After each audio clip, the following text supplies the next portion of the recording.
ಈ ಕಂಪನಿ ಕಳೆದ 5 ವರ್ಷದಲ್ಲಿ ತನ್ನ ಇನ್ವೆಸ್ಟರ್ಸ್ಗೆ 915% ರಿಟರ್ನ್ ಕೊಟ್ಟಿದೆ. ಅಂಥ ಕಂಪ್ನಿ ಕಳೆದ ಒಂದೇ ವರ್ಷದಲ್ಲಿನೇ 40% ಕೆಳಗಡೆ ಬಿದ್ದಿದೆ. ಈ ಕಂಪನಿ ಶೇರ್ ಪ್ರೈಸು ಡಿಸೆಂಬರ್ 2024 ₹1930 ಇತ್ತು. ಇವಾಗ ಮಾರ್ಚ್ 2025 ₹1070 ಇವತ್ತು ಟ್ರೇಡ್ ಆಗ್ತಾ ಇದೆ. ಈ ಕಂಪನಿ ಯಾವುದು ಅಂದರೆ CDSL. ಈ CDSL ಯಾವ ರೀತಿ ವರ್ಕ್ ಆಗುತ್ತೆ, ಇದರ ಬಿಸ್ನೆಸ್ ಮಾಡಲ್ ಯಾವ ರೀತಿ ಇದೆ, ಈ ಕಂಪನಿ ಯಾವ ರೀತಿ ದುಡ್ಡು ಮಾಡುತ್ತೆ, ಮತ್ತು ಇವಾಗ ನಾವು ಈ ಕಂಪ್ನಿಯಲ್ಲಿ ಎಂಟ್ರಿ ಆಗೋದಕ್ಕೆ ಕರೆಕ್ಟ್ ಟೈಮ್ ಅಂತ ನಿಮಗೆ ಗೊತ್ತಾಗಬೇಕು ಅಂದರೆ ಈ ವಿಡಿಯೋನ ಪೂರ್ತಿಯಾಗಿ ನೋಡಿ. ಈ ವಿಡಿಯೋದಲ್ಲಿ CDSL ಬಗ್ಗೆ ನಿಮ್ಗೆ ತುಂಬ ಇನ್ಫಾರ್ಮೇಷನ್ ಗೊತ್ತಾಗುತ್ತೆ.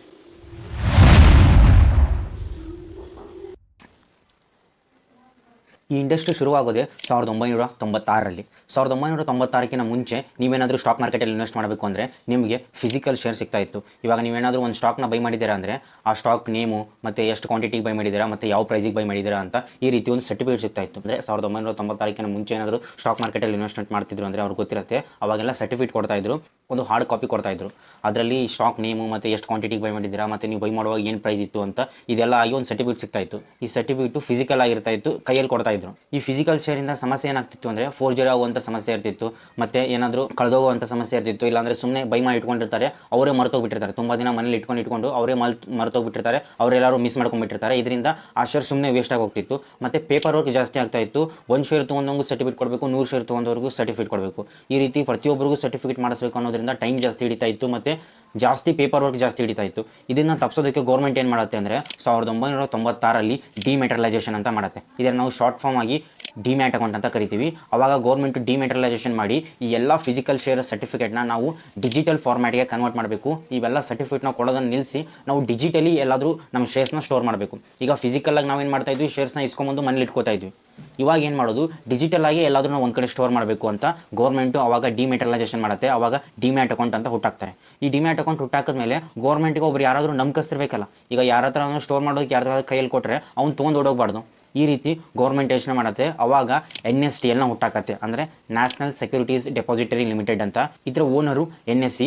ಇವ್ರು ಏನು ಮಾಡ್ತಾರೆ, ನಮ್ಮ ಡಿಜಿಟಲ್ ಶೇರ್ಸ್ನ ಇವ್ರ ಹತ್ರ ಸ್ಟೋರ್ ಮಾಡಿ ಇಟ್ಕೋತಾರೆ. ನಮ್ಮ ಡಿಮ್ಯಾಟ್ ಅಕೌಂಟ್ನ ಈ NSDLಗೆ ಲಿಂಕ್ ಮಾಡ್ತಿದ್ರು. ಈ ಲಿಂಕ್ ಮಾಡೋದ್ರಿಂದ ನಮ್ಮ ಡಿಮ್ಯಾಟ್ ಅಕೌಂಟಲ್ಲಿ ನಮ್ಗೆ ಶೇರ್ಸ್ ಕಾಣುತ್ತೆ, ಆದರೆ ಅದೇನಿರುತ್ತೆ ಡೆಪಾಸಿಟರ್ಸ್ ಕಡೆ ಇರುತ್ತೆ. ಈ ಡೆಪಾಸಿಟರ್ಸ್ ಯಾರು ಅಂದರೆ NSDL. ಈ NSDL ಕಡೆ ನಮ್ಮ ಶೇರ್ಸ್ ಹೋಗಿ ಸೇಫಾಗಿ ಲಾಕರ್ ಹತ್ರ ಇಟ್ಕೊಳ್ಳುತ್ತೆ. ಯಾವ ರೀತಿ ಅಂದರೆ ನಾವು ಮನೇಲಿ ಕ್ಯಾಶ್ ಇಟ್ಟರೆ ಕಳ್ತನ ಆಗುತ್ತೆ ಅಂತ ನಾವೇನು ಮಾಡ್ತೀವಿ, ಬ್ಯಾಂಕಲ್ಲಿ ಹೋಗಿರ್ತೀವಿ.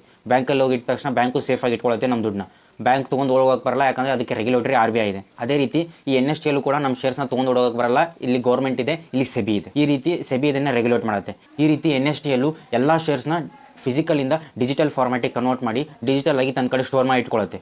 ಇದಾದ 3 ವರ್ಷಕ್ಕೆ ಅಂದರೆ 1999ಕ್ಕೆ CDSL ಅಂತ ಹುಟ್ಟಾಕ್ತಾರೆ. ಇದರ ಫುಲ್ ಫಾರ್ಮ್ ಏನೇ ಸೆಂಟ್ರಲ್ ಡೆಪಾಸಿಟರಿ ಸರ್ವಿಸ್ ಲಿಮಿಟೆಡ್ ಅಂತ. ಇವರು ಕೂಡ ಫಿಸಿಕಲ್ ಆಗಿರೋ ಶೇರ್ಸ್ನೆಲ್ಲನೂ ಡಿಜಿಟಲ್ ಫಾರ್ಮಲ್ಲಿ ಕನ್ವರ್ಟ್ ಮಾಡಿ ಡಿಮೆಟರಲೈಸೇಷನ್ ಮಾಡಿ ಡಿಮ್ಯಾಟ್ ಅಕೌಂಟನ್ನು ಮತ್ತು CDSLನ ಎರಡನ್ನೂ ಲಿಂಕ್ ಮಾಡಿ ಆ ಡಿಮ್ಯಾಟ್ ಅಕೌಂಟಲ್ಲಿ ಯಾವುದೇ ಶೇರ್ನ ಬೈ ಮಾಡಿದ್ರು ಕೂಡ ಹೋಗಿ CDSLಗೆ ಹೋಗಿ ಕೂತ್ಕೋಬೇಕು. ಈ ರೀತಿ BSEನವರು ಕೂಡ 1999ರಲ್ಲಿ ಅವರು ತಮ್ಮ ಡೆಪಾಸಿಟರ್ನ ತೊಗೊಂಬರ್ತಾರೆ. ಇವರು 3 ವರ್ಷ ಲೇಟಾಗಿ ಬಂದಿರ್ತಾರೆ. ಆಲ್ರೆಡಿ ಜಾಸ್ತಿ ಶೇರ್ಸ್ಗಳು ಹೋಗಿ NSDLಲ್ಲೇ ಕೂತ್ಕೊಂಡಿರುತ್ತೆ. ಜಾಸ್ತಿ ಜನ NSDLಲ್ಲೇ ತಮ್ಮ ಶೇರ್ಸ್ನ ಸ್ಟೋರ್ ಮಾಡಿರ್ತಾರೆ. ಇವರು ಮುಂದೆ ಫ್ಯೂಚರ್ ಬಗ್ಗೆ ಯೋಚನೆ ಮಾಡ್ತಾರೆ. ಫ್ಯೂಚರಲ್ಲಿ ಯಾರಾದರೂ ಸ್ಟಾಕ್ ಮಾರ್ಕೆಟಲ್ಲಿ ಇನ್ವೆಸ್ಟ್ ಮಾಡೋಕ್ಕೆ ಬಂದರೆ ಅವರು ಡೆಪಾಸಿಟರಿ ನಾವೇ ಆಗಬೇಕು, ಅವ್ರ ಶೇರ್ಸ್ನು ನಮ್ಮ ಕಡೆನೇ ಇಡಬೇಕು ಡೆಪಾಸಿಟರಿ ಆಗಿ ಅಂತ ಅಂದ್ಕೊಂಡು ಇವರು ತುಂಬ ಗ್ರೋ ಆಗ್ತಾ ಇರ್ತಾರೆ. ಮತ್ತು ಆವಾಗ ಫುಲ್ ಸರ್ವಿಸ್ ಬ್ರೋಕರ್ಗಳಿರ್ತಾರೆ, ಅವರು ತುಂಬ ಜಾಸ್ತಿ ಚಾರ್ಜ್ ಮಾಡ್ತಾ ಇರ್ತಾರೆ. ಆದರೆ 2010ರಲ್ಲಿ ಝೆರೋದ ಡಿಸ್ಕೌಂಟ್ ಬ್ರೋಕರ್ ಆಗಿ ಹೊರಹೊಮ್ಮುತ್ತೆ. ನಮ್ಮ ಇಂಡಿಯಾದಲ್ಲಿ ಇವರೇನೇ one of the top discount ಬ್ರೋಕರ್ಗಳು. ಇವರೇ ಫಸ್ಟು ಡಿಸ್ಕೌಂಟ್ ಬ್ರೋಕರ್ ಆಗಿ ನಮ್ಮ ಇಂಡಿಯಾದಲ್ಲಿ ಕಾಲಿಟ್ಟಿದ್ದು. ಇವರು ಕಾಲಿಟ್ಟ ತಕ್ಷಣ ಡಿಸ್ಕೌಂಟ್ ಬ್ರೋಕರ್ ಒಂದು ಇಂಡಸ್ಟ್ರಿನಲ್ಲಿ ಬೂಮ್ ಆಗಿಬಿಡುತ್ತೆ. ಬೂಮ್ ಆಗಿ ಇವರು ಫುಲ್ ಸರ್ವಿಸ್ ಬ್ರೋಕರ್ಕಿನ್ನೂ ಕಡಿಮೆ ಚಾರ್ಜ್ ಮಾಡ್ತಾ ಇರ್ತಾರೆ. ಮತ್ತು ಇವರಿಗೆ ಆನ್ಲೈನ್ ಸರ್ವಿಸ್ ಕೊಡ್ತಾ ಇರ್ತಾರೆ, ಆನ್ಲೈನ್ ಸರ್ವಿಸೇ ಪ್ರೊವೈಡ್ ಮಾಡ್ತಾ ಇರ್ತಾರೆ. ಖುದ್ದು ಹೋಗಿ ಶೇರ್ಸ್ನ ಇವರು ಎಲ್ಲೋ ಹೋಗಿ ಬೈ ಮಾಡಬೇಕಾಗಿಲ್ಲ, ತಮ್ಮ ಮೊಬೈಲ್ ಆ್ಯಪಲ್ಲೇ ಬೈ ಮಾಡ್ಕೋಬೋದು. ತಾವು ಕೂತ್ ಜಾಗದಲ್ಲೇ ತಮ್ಮ ಶೇರ್ ಎಷ್ಟು ಮೇಲೆ ಹೋಯಿತು, ಎಷ್ಟು ಕೆಳಗಡೆ ಹೋಯಿತು, ಈ ರೀತಿ ಎಲ್ಲನೂ ಅನಲೈಸ್ ಮಾಡ್ಬೋದು ಅಂತ ಡಿಜಿಟಲ್ ಆಗಿ ಇವ್ರು ಕನ್ವರ್ಟ್ ಮಾಡಿ ಡಿಸ್ಕೌಂಟ್ ಬ್ರೋಕರಾಗಿ ಹೊರಹೊಮ್ತಾರೆ. ಇದರಿಂದ CDSLಗೆ ತುಂಬ ಬೂಮ್ ಸಿಗುತ್ತೆ. ಯಾಕಂದರೆ ಈ ಝೆರೋದ, ಅಪ್ಸ್ಟಾಕ್ಸು, ಏಂಜಲ್ ಒನ್, ಗ್ರೋ ಇವರೆಲ್ಲರೂ ಡಿಮ್ಯಾಟ್ ಅಕೌಂಟ್ ಇರೋದು CDSLಲ್ಲಿ. ನೀವು ಈ ಆ್ಯಪ್ ಥ್ರೂ ಏನಾದರೂ ನೀವು ಶೇರ್ನ ಬೈ ಮಾಡಿದ್ದೀರಾ ಅಂದರೆ ಆ ಶೇರ್ ಹೋಗಿ ನಿಮ್ಮ ಡಿಮ್ಯಾಟ್ ಅಕೌಂಟಲ್ಲಿ ಕೂತ್ಕೊಳ್ಳುತ್ತೆ. ಆದರೆ ನಿಮ್ಮ ಡಿಮ್ಯಾಟ್ ಅಕೌಂಟ್ ಎದಕ್ಕೆ ಲಿಂಕ್ ಇರುತ್ತೆ, CDSLಗೆ ಲಿಂಕ್ ಇರುತ್ತೆ. ಸೊ ನೀವೇನಾದರೂ ಆ ಶೇರ್ಸ್ನ ಸೆಲ್ ಮಾಡಿದಾಗ ಅದರ ಚಾರ್ಜ್ ಯಾರು ಕೊಡ್ತೀರಾ ಅಂದರೆ CDSLಗೆ ಕೊಡ್ತೀರಾ. ಯಾಕಂದರೆ ನಿಮ್ಮ ಡಿಮ್ಯಾಟ್ ಅಕೌಂಟು CDSL ಜೊತೆ ಲಿಂಕ್ ಆಗಿದೆ. ನೀವೇನಾದರೂ ಶೇರ್ ಸೆಲ್ ಮಾಡಿದಾಗ ಅದಕ್ಕೆ DP ಚಾರ್ಜ್ ಅಂತ ಹೋಗುತ್ತೆ, ಅಂದರೆ ಡೆಪಾಸಿಟರಿ ಪಾರ್ಟಿಸಿಪೆಂಟ್ ಅಂತ ಚಾರ್ಜ್ ಹೋಗುತ್ತೆ. ಈ ಚಾರ್ಜ್ ಯಾರಿಗೆ ಹೋಗುತ್ತೆ, CDSLಗೆ ಹೋಗುತ್ತೆ. ಇದೇ ರೀತಿ ಮಾಡ್ತಾ ಗ್ರೋ ಆಗ್ತಾ ಇವರು 2019 ಅನ್ನೋಷ್ಟರಲ್ಲಿ NSDLನ ಹಿಂದೆ ಹಾಕಿ ಡಿಯೋಪೋಲಿ ಆಗಿ ನಮ್ಮ ಭಾರತದ ಟಾಪ್ 1 ಡೆಪಾಸಿಟರ್ಸ್ ಆಗಿ CDSL ಹೊರಹೊಮ್ಮತ್ತೆ. ಯಾಕಂದರೆ ಆಲ್ರೆಡಿ ಟಾಪ್ ಬ್ರೋಕರ್ಗಳು ಯಾರಿದ್ದಾರೆ ಎಲ್ಲರೂ ಕೂಡ CDSL ಜೊತೆ ಟೈಪ್ ಆಗಿದ್ದಾರೆ. ಮತ್ತು ಇವ್ರ ಮುಖಾಂತರನೇ ತುಂಬ ಜನ ಡಿಮ್ಯಾಟ್ ಅಕೌಂಟ್ ಓಪನ್ ಮಾಡಿಸ್ಕೊಳ್ಳೋದು. ಇವರೇ ಮಾರ್ಕೆಟ್ ಲೀಡರ್ಸ್ ಆಗಿದ್ದಾರೆ. ಸೊ ಇವರಿಂದ ಯಾರೆಲ್ಲ ಶೇರ್ಸ್ನ ಬೈ ಮತ್ತು ಸೆಲ್ ಮಾಡ್ತಾರೋ ಇದಕ್ಕೆಲ್ಲನೂ DP ಚಾರ್ಜ್ ಯಾರಿಗೆ ಹೋಗುತ್ತೆ, CDSLಗೆ ಹೋಗುತ್ತೆ.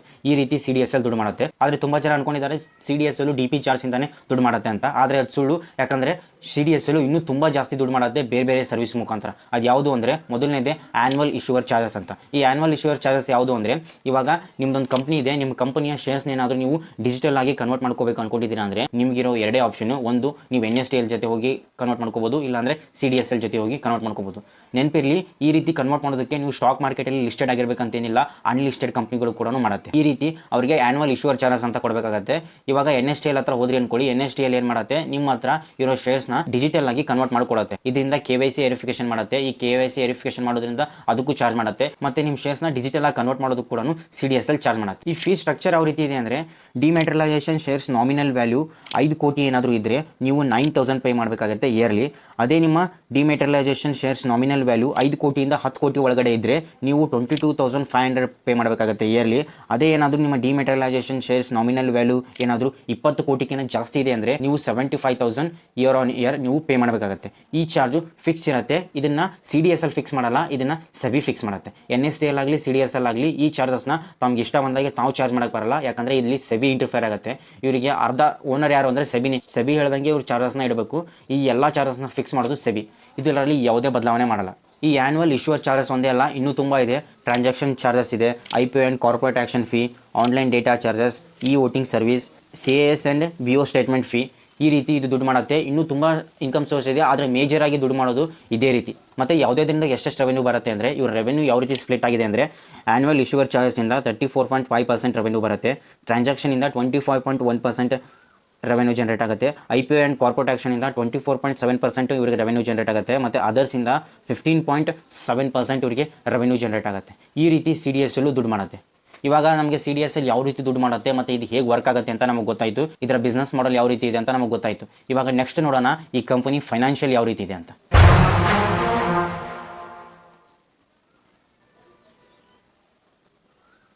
ಇದರ ROCE 40.2% ಇದೆ, ROE 31.3 ಇದೆ. ಅದೇ ರೀತಿ ಡೆಟ್ ಟು ಇಕ್ವಿಟಿ ರೇಷಿಯೋ 0 ಇದೆ. ಯಾಕಂದರೆ ಇದು ಅಂತ ಏನು ಕ್ಯಾಪಿಟಲ್ ಎಕ್ಸ್ಪೆಂಡಿಚರ್ ಮಾಡುವಂಥ ಇಂಡಸ್ಟ್ರಿ ಅಲ್ಲ. ಅದೇ ರೀತಿ ಇವ್ರದ್ದು ಮಾರ್ಜಿನ್ ನೋಡಿ, ಮಾರ್ಜಿನ್ ಇವ್ರದ್ದು ಇನ್ಕ್ರೀಸಿಂಗ್ ಮಾರ್ಜಿನ್ ಇದೆ. 2013ರಲ್ಲಿ ಇವ್ರದ್ದು ಮಾರ್ಜಿನ್ 39% ಇತ್ತು, 2018ಕ್ಕೆ 59% ಆಯಿತು. ಅದೇ ರೀತಿ 2024 60% ಆಯಿತು. ಮತ್ತು TTM ಅಂದರೆ ಟ್ರೈಲಿಂಗ್ 12 ಮಂತ್ಸ್ ಅಂದರೆ 12 ತಿಂಗಳು, ಅಂದರೆ ಇದನ್ನು ಪರ್ಸೆಂಟ್ ಅಂತ ತಿಳ್ಕೊಬೋದು.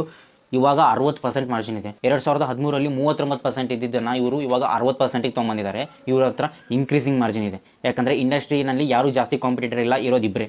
ಇವರ ಕಾಂಪೋನೆಂಟ್ ಸೇಲ್ಸ್ ಗ್ರೋತು ಲಾಸ್ಟ್ 10 ಇಯರ್ಸಿಂದ 25% ಇದೆ.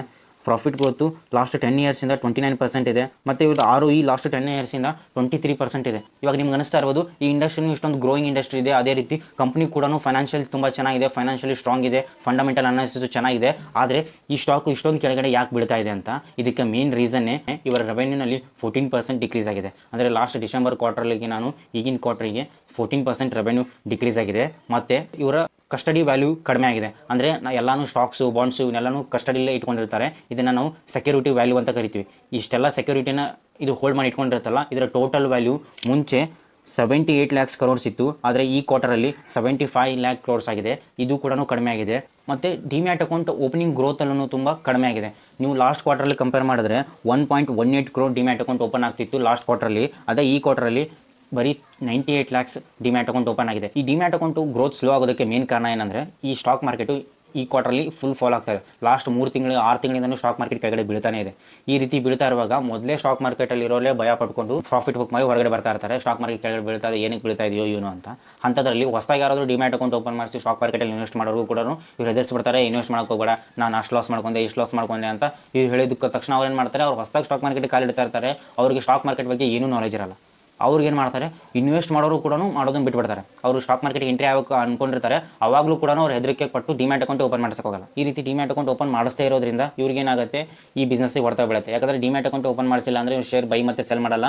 ಸೆಲ್ ಮಾಡದೇ ಇರೋದ್ರಿಂದ ಏನಾಗುತ್ತೆ, ಇವರಿಗೆ DP ಚಾರ್ಜ್ ಬರಲ್ಲ. DP ಚಾರ್ಜ್ ಬರದೇ ಇರೋದ್ರಿಂದ ಇವರಿಗೆ ಕಂಪನಿಗೆ ರೆವೆನ್ಯೂ ಜನರೇಟ್ ಆಗಲ್ಲ. ಮತ್ತು ಬರೀ ಸ್ಟಾಕ್ ಮಾರ್ಕೆಟ್ ಮೇಲೆ ಡಿಪೆಂಡೆನ್ಸಿ ಆಗಿಲ್ಲ ಈ ಇಂಡಸ್ಟ್ರಿ. ಅದೊಂದು ಬ್ಯೂಟಿಫುಲ್ ಆಗಿದೆ ಇವ್ರದ್ದು. ಯಾಕಂದರೆ ಇವ್ರ ಹತ್ರ 2 ಟೈಪ್ ಬಿಸ್ನೆಸ್ ಇದೆ. ಒಂದು ಆವಾಗಲೇ ನಾನು ನಿಮ್ಗೆ ಹೇಳಿದ್ನಲ್ಲ ಆ್ಯನ್ಯುವಲ್ ಇಶ್ಯೂಯರ್ ಚಾರ್ಜಸ್ ಅಂತ, ಇದೊಂದು ರೆಕರಿಂಗ್ ಇನ್ಕಮ್ ಇದ್ದಾಗೆ. ಸ್ಟಾಕ್ ಮಾರ್ಕೆಟ್ ಮೇಲಿರಲಿ ಕೆಳಗಡೆ ಇರಲಿ ಕಂಪನಿ ಆ್ಯನ್ಯುವಲ್ ಇಶ್ಯೂಯರ್ ಚಾರ್ಜಸ್ ಅಂತ ಕೊಡಲೇಬೇಕು. ಈಗ ಕೆಲವೊಂದು ಡಿಮ್ಯಾಟ್ ಅಕೌಂಟ್ ಓಪನ್ ಮಾಡಿಸ್ತೀವಲ್ಲ, ಆ ಡಿಮ್ಯಾಟ್ ಅಕೌಂಟಲ್ಲಿ ಏನಿರುತ್ತೆ ಆ್ಯನ್ಯುವಲ್ ಮೇಂಟೆನೆನ್ಸ್ ಚಾರ್ಜ್ ಇರುತ್ತೆ. ನೀವು ಶೇರ್ಸ್ನ ಬೈ ಮಾಡದೇ ಇರಿ, ನೀವು ಆ್ಯನ್ಯುವಲ್ ಮೇಂಟೆನೆನ್ಸ್ ಚಾರ್ಜ್ ಅಂತ ಕೊಡಲೇಬೇಕು. ಅದೇ ರೀತಿಯೇ ಈ ಕಂಪನಿಗಳು ತಮ್ಮ ಶೇರ್ಸ್ನ ಡಿಜಿಟಲ್ ಫಾರ್ಮ್ಯಾಟಾಗಿ ಮಾಡಿ ಸಿಟ್ಟಿರುತ್ತಲ್ಲ, ಯಾವುದು CDSL ಮಾಡಿಕೊಟ್ಟಿರುತ್ತೆ, ಅದಕ್ಕೆ ಅವರು ಆ್ಯನ್ಯುವಲ್ ಇಶ್ಯೂವರ್ ಚಾರ್ಜಸ್ ಅಂತ ಪೇ ಮಾಡಲೇಬೇಕು. ನಾನು ಲಾಭ ಮಾಡಿಲ್ಲ, ಈ ವರ್ಷ ನಾನು ಲಾಸಲ್ಲಿದ್ದೀನಿ ಅಂದರೆ ಅದು ಕೇಳಲ್ಲ, ಆ ಫೀಸ್ ಪೇ ಮಾಡಲೇಬೇಕು. ಇದು ಫಿಕ್ಸ್ ಇರುತ್ತೆ. ಇದೊಂಥರ ರೆಕರಿಂಗ್ ಇನ್ಕಮ್ ಇದ್ದಾಗ. ಅಂದರೆ ರೆಕರಿಂಗ್ ಇನ್ಕಮ್ ಅಂದರೆ ಪದೇ ಪದೇ ಬರ್ತಾನೆ ಇರುತ್ತೆ, ಇಯರ್ ಆನ್ ಇಯರ್ ಬರ್ತಾನೆ ಇರುತ್ತೆ. ನಿಮ್ಮ ರೆಂಟ್ ಥರ, ರೆಂಟಲ್ಲಿ ಇನ್ನೂ ನನಗೆ ಸ್ಯಾಲ್ರಿ ಕ್ರೆಡಿಟ್ ಆಗಿಲ್ಲ ಅಂತ ನೀವು ಓನರ್ಗೆ ಹೇಳ್ತೀರ ನಾನು ರೆಂಟ್ ಕಟ್ಟೋಕ್ಕಾಗಲ್ಲ ಅಂತ, ಅವನೇನು ಹೇಳಲ್ಲ, ಅದೆಲ್ಲ ಗೊತ್ತಿಲ್ಲ ಗುರು ನನಗೆ ರೆಂಟ್ ಕಟ್ಟು ಇಲ್ಲ ಮನೆ ಬಿಟ್ಟು ಹೋಗು ಅಂತ. ಅದೇ ರೀತಿಯೇ ಇದು CDSL ಕೂಡ ಹೇಳುತ್ತೆ. ಅದೇ ರೀತಿ ಕಂಪ್ನಿ ದುಡ್ಡು ಮಾಡದೇ ಇರಲಿ, CDSL ಮಾತ್ರ ಈ ಆ್ಯನ್ಯುವಲ್ ಇಶ್ಯೂವರ್ ಚಾರ್ಜಸ್ ಬರ್ತಾನೆ ಇರುತ್ತೆ. ಈ ರೀತಿ 50-50 ಇದೆ ಇವ್ರದ್ದು. ಇನ್ನು 50% ಯಾವುದರಿಂದ ಬರುತ್ತೆ ಅಂದರೆ, ಈಗ ನಾವೆಲ್ಲನೂ ಶೇರ್ಸ್ ಬೈ ಮತ್ತು ಸೆಲ್ ಮಾಡೋದ್ರಿಂದ ಅದರಿಂದ DP ಚಾರ್ಜಸ್ ಅಂತ ಬರುತ್ತೆ, ಮತ್ತು ಆನ್ಲೈನ್ KYC ಮಾಡಿಸೋದ್ರಿಂದ ಇನ್ನೂ ಸುಮಾರು ಚಾರ್ಜಸ್ ಬರುತ್ತೆ. ಅಂದರೆ 50-50 ಆಗಿದೆ ಇವ್ರದ್ದು. ಕಂಪ್ಲೀಟ್ ಸ್ಟಾಕ್ ಮಾರ್ಕೆಟ್ ಮೇಲೇ ಇಲ್ಲ. ಅದರಿಂದ ಸ್ಟಾಕ್ ಮಾರ್ಕೆಟಲ್ಲಿ ಏನಾದರೂ ಈ ವರ್ಷ ಈ ರೀತಿ ಫಾಲ್ಗಿಲ್ ಬಂದಾಗ ಇವರ ಅರ್ನಿಂಗಲ್ಲಿ ನಮಗೆ ನೆಗೆಟಿವ್ ತೋರಿಸುತ್ತೆ. ಇದರಿಂದ ಇನ್ವೆಸ್ಟರ್ ಕಾನ್ಫಿಡೆನ್ಸು ತುಂಬ ಕಡಿಮೆ ಆಗ್ತಾ ಇದೆ. ಕಂಪ್ನಿಯಲ್ಲಿ ಏನಾಗ್ಬಿಡುತ್ತೋ ಏನೋ ಅಂತ ತುಂಬ ಜನ ಸೆಲ್ ಮಾಡಿಬಿಟ್ಟು ಹೊರಗಡೆ ಬರ್ತಾ ಇದೆ. ಅದೇ ರೀತಿ ಈ CDSL ಅಲ್ಲಿ ತುಂಬ ಜನ ಪ್ರಾಫಿಟ್ ಬುಕ್ ಮಾಡಿ ಹೊರಗೆ ಬರೋ ಕಾರಣ ಏನಂದರೆ, ಈ CDSL ಎಲ್ಲರ ಥರ ಇವರು ತುಂಬ ಇನ್ಫಾರ್ಮೇಷನ್ ಹೊರಗೆ ಹಾಕಲ್ಲ. ಇವ್ರು ಕಾನ್ಕಾಲಲ್ಲೂ ಹೋಗಿ ನೋಡಿ, ನೀವು ತುಂಬ ಕ್ವಶನ್ಸ್ನ ಕೇಳಿರ್ತಾರೆ ಇನ್ವೆಸ್ಟರ್ಸು, ಕ್ವಶನ್ಗೆ ಆನ್ಸರ್ ಮಾಡಲ್ಲ. ಯಾಕಂದರೆ ಸೆಕ್ಯೂರಿಟಿ ರೀಸನ್ಸಿಂದ ಅದಕ್ಕೆ ನಾವು ಆನ್ಸರ್ ಮಾಡೋಕ್ಕೆ ಬರಲ್ಲ, ಆ ಕ್ವಶನಿಗೆ ನೀವು ಆನ್ಸರ್ ಹೇಳಕ್ಕೆ ಬರಲ್ಲ ಅಂತ ಹೇಳ್ತಾರೆ. ಈ ರೀತಿ ನೀವು NSDL ಪೋರ್ಟಲ್ ಹೋಗಿ ನೀವು ಚೆಕ್ ಮಾಡಿದ್ರೆ ಅವ್ರು ಪ್ರತಿಯೊಂದು ನೀಟಾಗಿ ಕೊಟ್ಟಿರ್ತಾರೆ. ಆದರೆ CDSL ಅಷ್ಟೊಂದು ಇನ್ಫಾರ್ಮೇಷನ್ ಹೊರಗಡೆ ಬಿಡಲ್ಲ. ಇದರಿಂದ ಇನ್ವೆಸ್ಟರ್ಸ್ಗೆ ಏನಾಗುತ್ತೆ, ಅನಲೈಸ್ ಮಾಡೋದಕ್ಕೆ ಜಾಸ್ತಿ ಅವರಿಗೆ ಇನ್ಫಾರ್ಮೇಷನ್ ಇಲ್ಲ ಅಂದರೆ ಏನು ಅನಲೈಸ್ ಮಾಡ್ತೀರಾ ಜಾಸ್ತಿ.